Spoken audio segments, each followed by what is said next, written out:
Today we'll talk about how can you enable Do Not Disturb on your Home app. We go to figure out the solution on how you can do that in your app. So you just follow these ways, then it's going to work with you. All you have to do in first, you just go down, click on profile down here.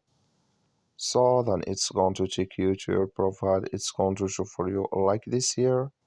Then you click here on additional settings. You just click on it. So then you come to next step here. It's going to show for you like this. You click here on notification settings. So then you go down. You come here to the end the settings here. Just click on it. You come here to do not disturb. You just click on it. Like you see, this color for us has been do not disturb enabled with us now. Can you add effect chime and here effect device? So that's all you have to do. That's all. Thank you for watching. Don't forget to support us by liking.